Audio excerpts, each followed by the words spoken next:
Om Namo Bhagavate Vasudevaya. Om Namo Bhagavate Vasudevaya. Reading from Srimad Bhāgavatam, Canto 3, Chapter 30, Description of Adverse Fruitive Activities, Text 10.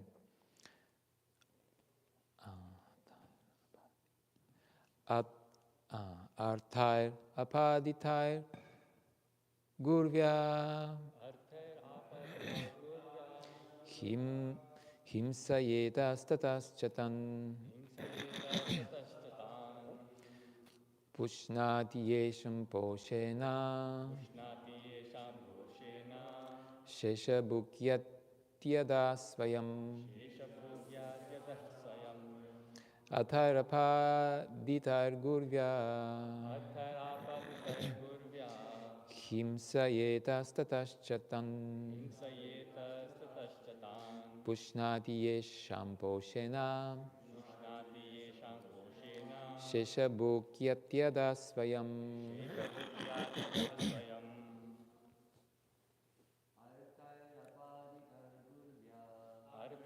Paditar Gurvya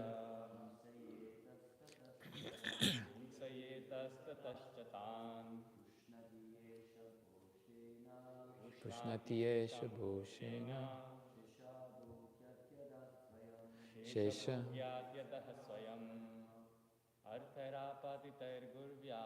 Arthapaditar Gurvya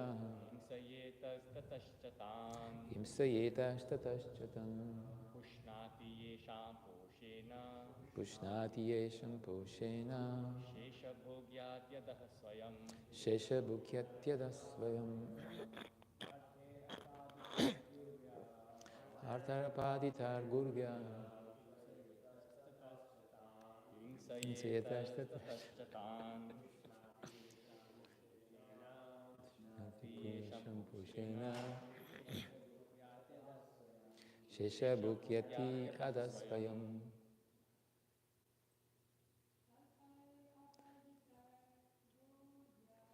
Arthai apaditar gurvya Himsayetas tataschatan Pushnati yesham poshena Sheshabhukyatyadas svayam Arthai apaditar gurvya Himsayetas tataschatan Pushnati yesham poshena Sheshabhukyatyadas svayam Arthai by wealth Apaditai secured Gurvya great Himsaya by violence Ita tata here and there Cha and Tan them family members Pushnati he maintains Yesham of whom Poshena because of the maintenance Shesha remnants Book eating Yati he goes Adha downwards Svayam himself. Translation and purport by His Divine Grace by Charan Arvinda Bhaktivedanta Swami Srila Prabhupada Ki Jai.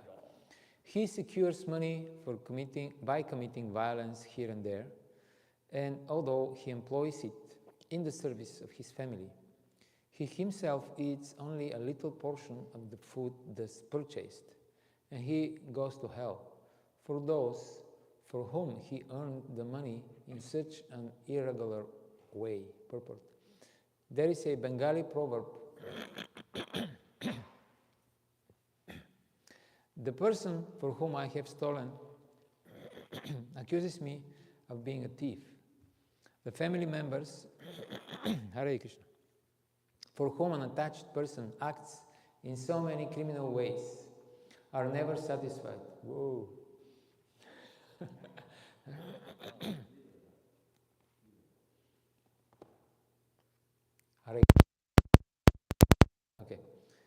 family members for whom an attached person acts in so many criminal ways are never satisfied. In illusion, an attached person serves such family members. He is destined to enter into a hellish condition of life. For example, a thief steals something to maintain his family, and he is caught and imprisoned. This is the sum and substance of material existence and attachment to material society, friendship, and love. Although an attached family man is always engaged in getting money by hook or by crook for the maintenance of his family, he cannot enjoy more than what he could consume even without such criminal activities. A man who eats 8 ounces of foodstuffs may have to maintain a big family and earn money by any means to support that family. But he himself is not offered more than what he can eat. And sometimes he eats the remnants that are left after his family members are fed. Even by earning money by unfair means, he cannot enjoy life for himself. That is called the covering illusion of Maya. The process of illusory service to society, country, and community is exactly the same everywhere. The same principle is applicable even to big national leaders. A national leader who is very great in serving his country is sometimes killed by his countrymen because of irregular service. In other words, one cannot satisfy his dependence by this illusory service. Although one cannot get out of the service because servant is his constitutional position. A living entity is constitutionally part and parcel of the Supreme Being, but he forgets that he has to render service to the Supreme Being and diverts his attention to serving others. This is called Maya. By serving others, he falsely thinks that he is master.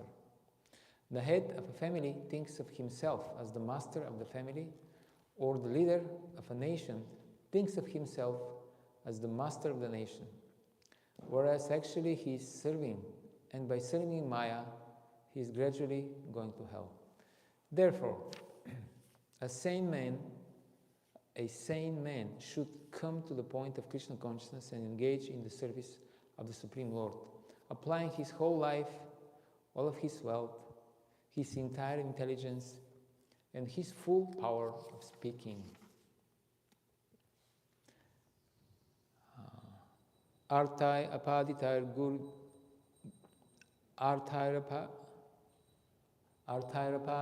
gurvya himsayetas tataschatan pushnati yasham poshena shesha bhukyat svayam. He secures money by committing violence here and there, and although he employs it in the service of his family, he himself eats only a little portion of the food thus purchased, and he goes to hell for those for whom he earned the money in such an irregular way. Mukam karati vachalam pangum langayati girim yat kripatamaham vande Shri Guru Dinatarinam. Divyat Vrindarina Kalpa Drumada, Srimad Ratnagara Simhasanastal, Srimad Radha Shila Govinda Deva Prashtalivi, Sevamana Smarami. Vagisha Yasi Vadane, Lakshmi Yasacha Vakshasi, Yasyaste Hridya Samvitam Nrisimham Maham Bhaje. Hare Krishna. Very fresh crowd for Monday morning.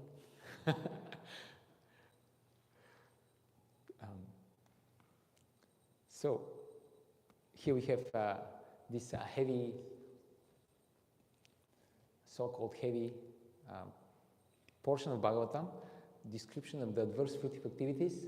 Of course, there is no favorable fruitive activities. Here the chapter is entitled Adverse Fruitive Activities, but there is no chapter Favorable Fruitive Activities, because guess why? Because there are no favorable fruitive activities, unless they are connected to Krishna, unless they're actually devotional service, then all so-called good and bad is actually only bad. There is nothing positive in the material world unless we serve the Lord. So these adverse fruitive activities are just like the pious sportive activities. Srila Prabhupada once was told that Srila Prabhupada, they're worshipping in some part of India, they're worshipping Mangal Devi, the auspicious material energy. Prabhupada answered, yes, they're worshipping Mangal Devi, but Amangal Devi will appear as a result of their worship. So we shouldn't think that there is something positive unless we serve the Lord. And here, this purport very much reminds me about this song. Bhaja Hare Mana Sri Nanda Nandana Bhaya Charanara Vindare Durlabha Manava Janama Saksangi Taro He Baba Sindore. I have served for a long time evil, ungrateful, cruel persons for Chapala Sukha, just for flickering happiness. And this flickering happiness is described in Shastra as the happiness coming from attraction between male and female. And in Bhagavad Gita, we know that there are different types of happiness described. The happiness in Sattva Guna is just like waking up Monday morning for Mangalarati after the Sunday feast. This is poison. Of course, not always, but often. In the beginning it's poison, and then gradually, when you take the cold shower, then it turns into a little bit, not actually pleasure, but at least you awaken now. At least you, okay, you remember who you are and what you're supposed to do. And then gradually, when you go to Mangalarati, then the Mangalarati was very, it's always nice, but today was especially somehow alive. Chitananda Prabhu led very nice kirtan, and the devotees were rejoicing, dancing. And then this poison turns into nectar. And the happiness in Rajaguna starts as nectar, and before you know, very quickly, the very same object or objects that were causing thrill and happiness and pleasure, they are becoming a source of misery.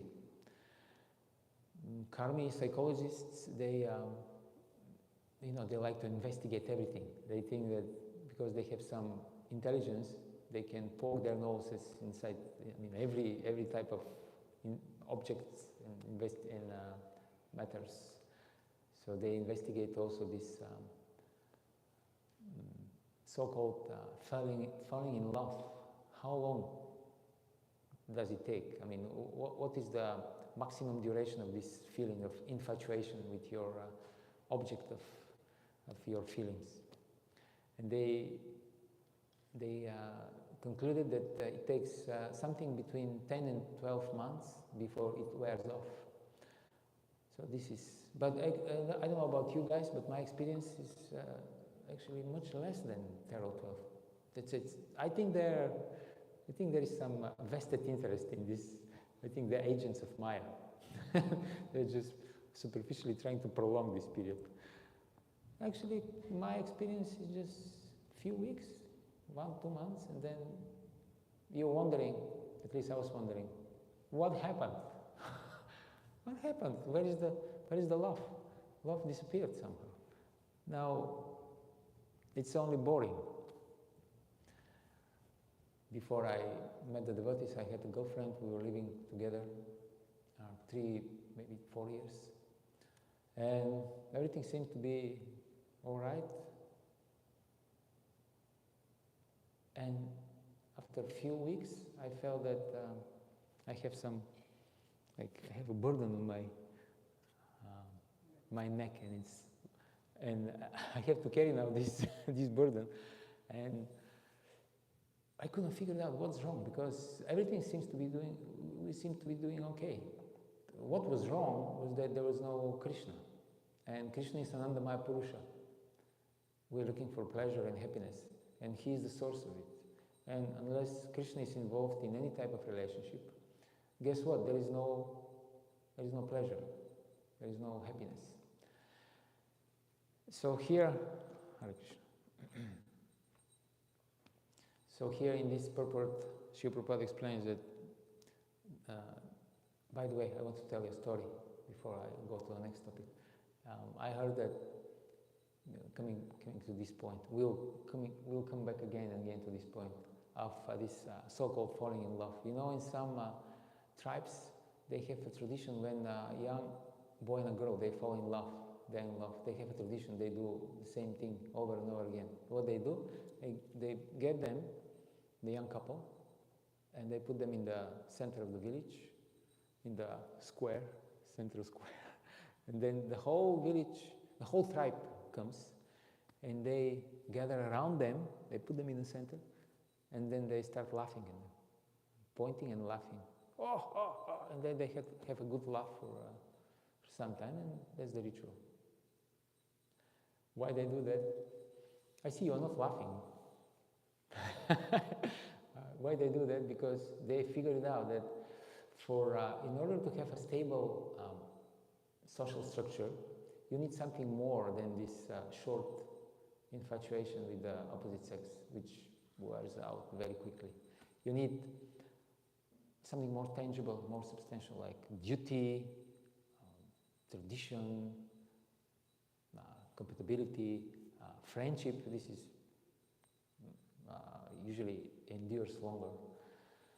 So here in this purport, Srila Prabhupada again and again explains that unless we serve Krishna, we will not be satisfied. And the service of false objects of service, like the family members, or the country, the society, friendship and love, is not going to satisfy us. And it reminds me about this famous story about Narada Muni, who met this very sinful person. I don't remember exactly. Was he a hunter or something like that? And then Narada told him, look, you are going to suffer the consequence for these activities. These are sinful activities, and you have to go to hell. And this person, he said, but I'm doing this for the sake of my family. People sometimes, especially Indians, they have this idea that because I work and with the money I maintain my family members, that means I'm doing karma yoga. Have you heard this from Indians? Of course, Westerners, they don't even know what karma yoga is. They're completely clueless. But at least Indians know. So they say, this karma yoga. It's not for me. I have to maintain my family. Karma niyavatikaraste. I have the right to perform my duty. So something like this was the argument of this person and this sinful person. And Narada Muni told him, okay, but the reality is that you're going to hell because of this. So please go and ask your family members, are they going to share your sinful reactions with you? Are they going to be so noble, benevolent, that they will relieve you from at least partially of your burden, of your suffering in hell? Because you're doing it for them, right? So they should be actually willing to share the reaction of it. So he said, okay, good enough, fair enough, I'll go and ask them. He went, and he came back and he said, no. They said, no, you're going to hell on your own. I'm not going with you. So Narada says, you see, this is my point now. You're doing this for them, for their sake, and they are not willing to share the consequences. And then this person became a great devotee as a result, because Narada Muni gave him his mercy. So these verses in the whole chapter and in Bhagavatam in general, it shows the reality, what is the actual situation that we are facing in this material world. And they show the core reason, the root cause of all this suffering. Does you have your phone switched on? I mean the light. So, you know, the internet is full of all these people who are who are criticizing the modern medicine. They say modern medicine deals only with the symptoms of a disease. He tries to cure, to remove the symptoms, but the reason, the deep cause for the disease, they don't treat the disease actually. And fair enough, but the same goes with the whole, the same applies to the very person who says this, because he also doesn't know the core, the root cause of the disease and of the suffering, because diseases are just agents of Yamaraj, and in the human body there are all diseases present, and when the karma allows, then all these unauspicious, causing suffering conditions, they appear, they manifest.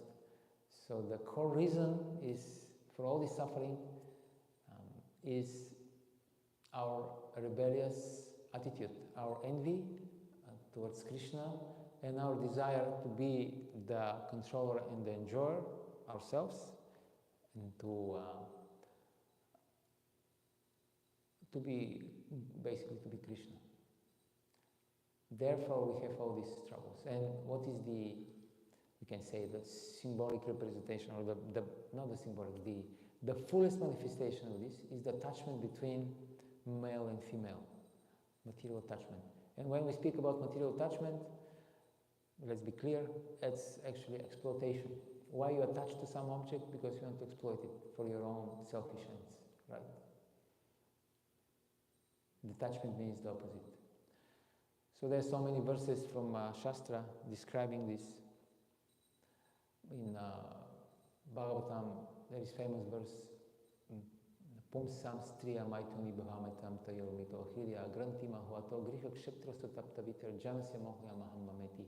This is the attraction between male and female, is the root cause of material bewilderment, material attachment, the suffering. And when this is solidified by sexual intercourse, then it becomes the knot of the heart becomes even more tight, and then the ahamameti, I am mine, this concept solidifies. I am the body, and everything connected with the body is mine. And Maya is so expert that we are not fully aware of this.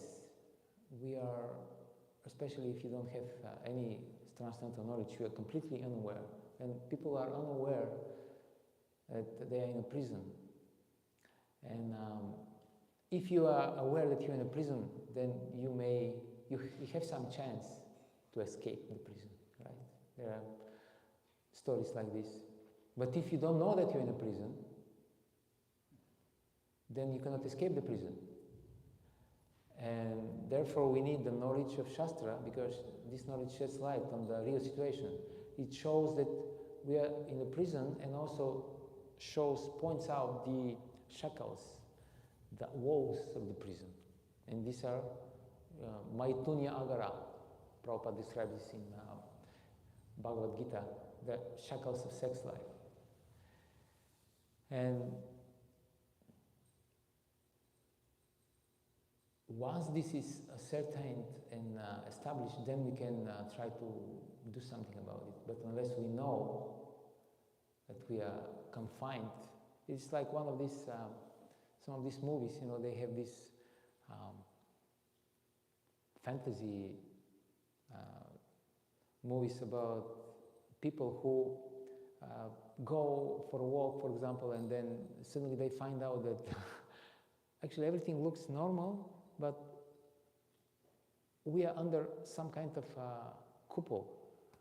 There's some dome that you don't see, but it restrains and confines our movements. We cannot go beyond this. There are many stories like this.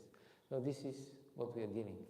And therefore, for example, people talk about the flat earth or the earth like a globe. The whole thing is that we are confined. We cannot move beyond. That's the whole thing. It doesn't matter whether it is flat or any way you perceive it, we cannot move because we're not qualified. Why are we not qualified? Because we are very lusty, and the universe is designed in such a way that qualification is depends on your character, whether you have good qualities or not. And people who are very lusty, living entities who are very, very degraded, they are confined to certain area and they cannot go beyond. Because in the same way, for example, in this country, there is immigration policy. Not everyone is allowed, right? Americans don't want just anyone in the country. So there are certain requirements. In the same way, the demigods, higher beings, they don't want to hang out with people who are very low in nature. So there are some restraints. Funny thing is that although, for example, in this country, or everywhere, in the first world countries, they have these strict rules and they don't allow anyone and anybody. Still they think that, well, I can just go to moon or to any planet that I desire, just like this. I just build a rocket, I have the technology, and I'll go there. Who's going to stop me? And the same guys, they stop people when they try to come to their country. So they understand the principle behind, but somehow they apply it only when it's favorable for them. It's inconsistent, in other words. Okay, so there are other famous verses. For example, you know the story of Mukunda, when, by the way, Mukunda, he decided he wanted to sleep for so long, not so much because he was very tired, but there was another reason. He heard from the authorities that Krishna will appear in this was happening, I think, the 25th of the Divi Yugas, his pastimes with the demigods. And he heard that Krishna will appear in 28. And after he performed his duties, he thought, well, it's too long. I cannot wait for so long. What I'm going to do? Life is boring without Krishna. So let me just sleep. And he was also tired, but this was not the main reason. So he asked for this boon. And then he also asked the boon that whoever wakes him up before Krishna comes, that was the whole thing, not before he's recovered or he get enough sleep. Then he will be able to pulverize him, not pulverize, to burn him, pulverize through his glance. And why he asked this boon? Because he was concerned that Indra will actually wake him up before the time that he wants. Because the managers are like this. There are always something, and they give you a break. But then you enjoy your vacation, and then they call you after a few days. You have to come back. There's some emergency appeared, and you have to come back. So he wanted to avoid this. He knew that if he asks for this blessing, Indra will not dare to wake him up because he'll be burned. So then, when finally Krishna appeared, and then this unfortunate Kalayavana king very nonchalantly woke him up, Mukunda. Then the whole pastime unfolded, and then Krishna was very happy to see his devotee, and then Mukunda offered prayers, and in one of his prayers, he said the following thing: Nirjita dik chakramabutta vigraho varasanasta samaraja vandita sukeshu yoshit griheshu maitunya sukeshu yoshitam kridamriga purusheshaniyate. Mukunda, the great king, he said, you can become a great hero and emperor, and you can control the 10 directions, and your kingdom may be unrivaled, your empire. And kings who were once your equals, now, because you become the emperor, now they offer you gifts and they praise you, and this is very satisfying for the ego. But then, when you enter the chambers of the queens, where sex treasure is found, you are led about like a pet animal. Oh Lord, that's what he says. And therefore, this materialistic attraction has to be controlled because it is an impediment for the spiritual advancement. And how do you do that? By proper training. Therefore, in the Varnashrama system, we have the Brahmachari training, where the boys are trained to develop good qualities, self-control, humility, respect for authority, etc. So that once they enter the Grihastha scene, they are not let about like a pet animal. They don't become a dancing dog in the hands of a woman. They have to remain self-controlled, but they have to play the role that they are attached. This is very important. Unless they play this role successfully, then also the family life will be disturbed because the wife will think, well, I'm not protected, I'm not secure because he's not attached. So he has to know the art to be detached, but at the same time to deal like he is attached.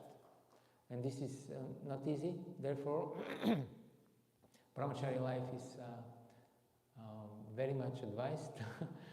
And also the girls should be trained. When the first class brahmachari and the first class girl, they come together, then there is very good result. Very successful grihastha life. And then the boy can retire when he becomes 50. He can take vanaprastha, and everyone is happy. Otherwise,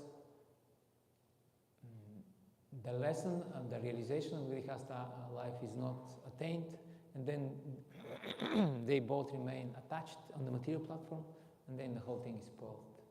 One has to enter the grihastha ashram with a clear idea that this is my way, this is the method for me to realize what Bhagavatam says, to realize that there is no happiness in the material world. Some maybe some people with the first class intelligence, they may realize this just by listening, but I cannot. Therefore, I have to go there, experience it firsthand, and then I will get the realization. So that means to enter the family life in knowledge. But if you think that I will marry and I will have fun and I will enjoy, then one guru was saying that when a second-class brahmachari marries a second-class girl, then she meshes him up like a mashed potato sabji. And then when he hits the ground, he understands. Okay, this material life is not giving me any pleasure.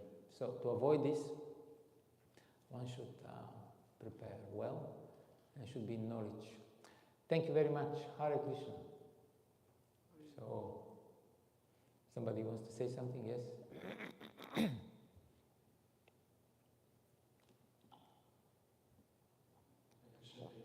Hare Krishna. Thank you. I was thinking that we had a class like this a long time ago, maybe a year ago, I remember. And I think someone asked this question that time as well, but I'm going to ask the question again. And that is what your thoughts are on, because you mentioned how brahmachari should be trained to have those good qualities. How should we train brahmacharis to have those good qualities in Western temples? Well, basically the way we are doing it now, by engaging the devotees in devotional service and also explaining and giving a good example why are doing this, why are we doing this, what we aim to attain, the good character. For example, when Hansa Prabhu comes and asks some of us to do some service, why is he doing that? Why is this beneficial for me, for you, for everybody? What is the goal of the whole exercise? To please Krishna, to attain this good quality of following the authority. This is the main thing that the brahmacharis learn in Gurukula. The main thing, for respect for authority, because by respecting authority, then everything else will unfold naturally, because the authority is Krishna, Guru, and then when you follow them, you develop all the good qualities. Yasasti Bhakti Bhagavati Akinchana is verse from Bhagavatam. So basically, we do the same what we're doing right now. Of course, there are some disadvantages because we joined when we are already. When did you join, Bhakta Ryan? Yeah, you're lucky. And some of us joined. I joined when I was 24. It's quite late. The character is already formed. So it's like you have to work. You have to make something with material which is very stiff.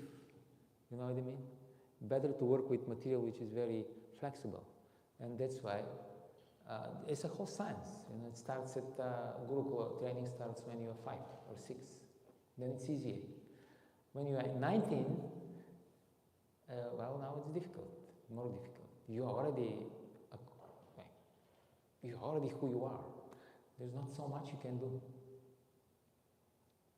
But something can be done because Krishna consciousness acts on the level of the soul. So, yeah, like this. Yeah, because it seems like sometimes Westerners come in that way. It's so bad. So many past, bad behaviors and so many, Yeah. So, and you see it too, people come new to the temple, and it's like, wow, how do we do this person? It happens all the time, like, it's amazing. People's also their lack of ability to follow the philosophy and lack of ability to practice it. They just like no control of their mind, no control of the senses. So how do we cultivate that in Western country? That's half of the problem. Sometimes I see that people they're not even aware that they have to undergo some training.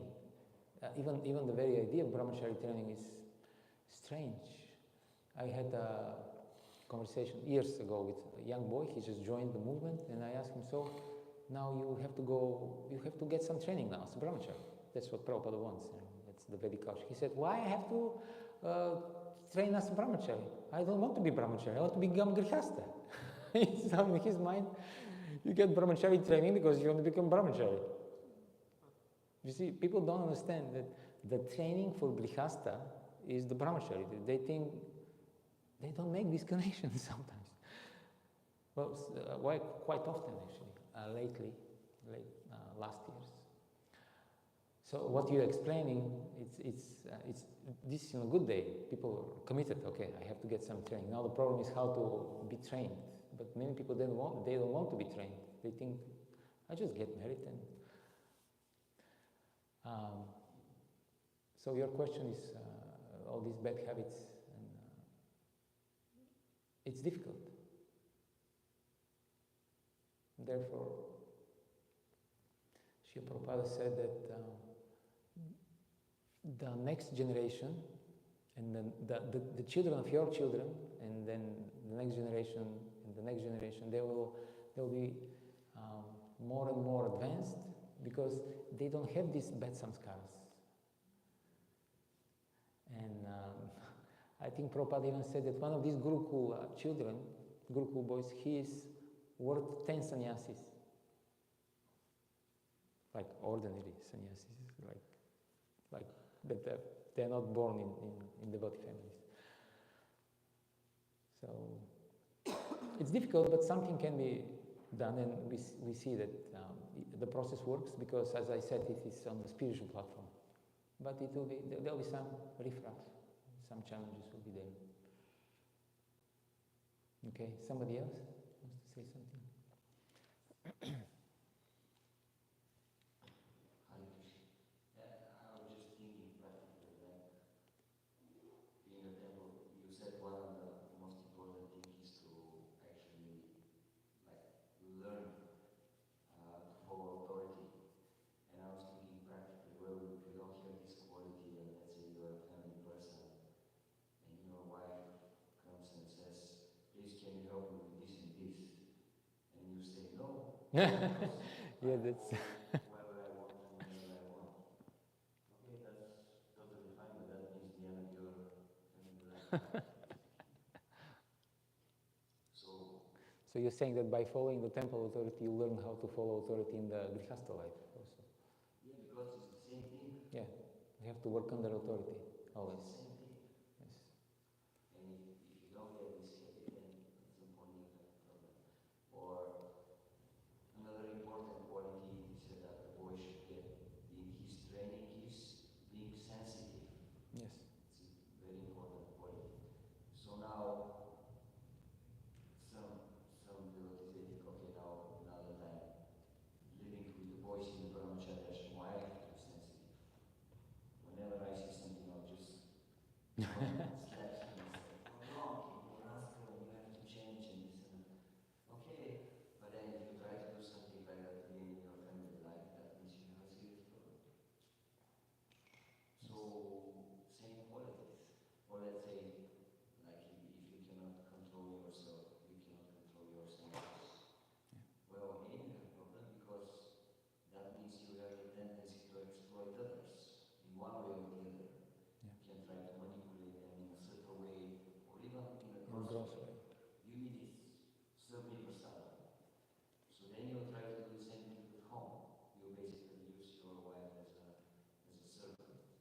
And how long this will continue? And on top of it, she will lose respect for you.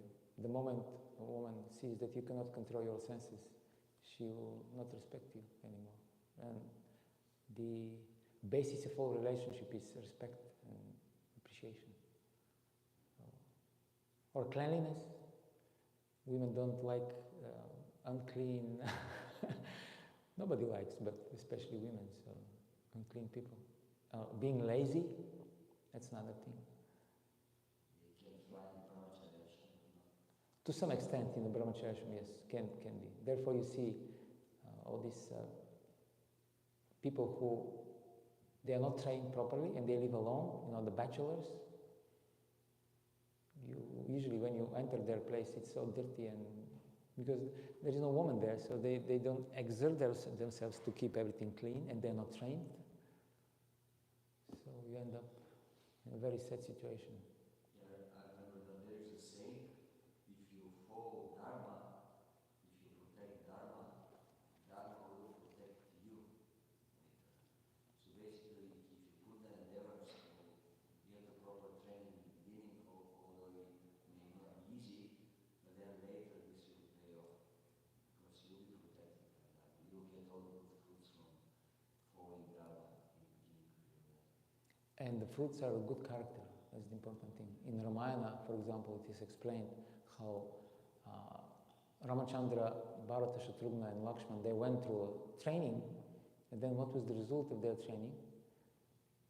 I mean, they had these qualities from before, of course, because they're the Supreme Lord, but still, the pastime goes like this, that they developed, they were very humble, they had all the good qualities, and everybody loved them. So this is the real result. It is not that you learn some shlokas and you quote the shlokas and you very learned and very intelligent. Nobody cares about these things. Yes. In Bhāgavatam, Srila Prabhupada is saying, Yes. the study of the Vedas is meant for formation of character, not for Recreation of armchair speculators. Yes. Character, good qualities. Everybody likes to be around a person with a good quality. Therefore, we like to hang out with devotees. They have good qualities. And Krishna. Okay? Hari Bol. Grantara Srimad Bhāgavatam ki jai. Srila Prabhupada ki jai. Nitai Gaur Premanande. All Gauristola Samo devotees. Hare Krishna. Jai Srila Prabhupada ki jai.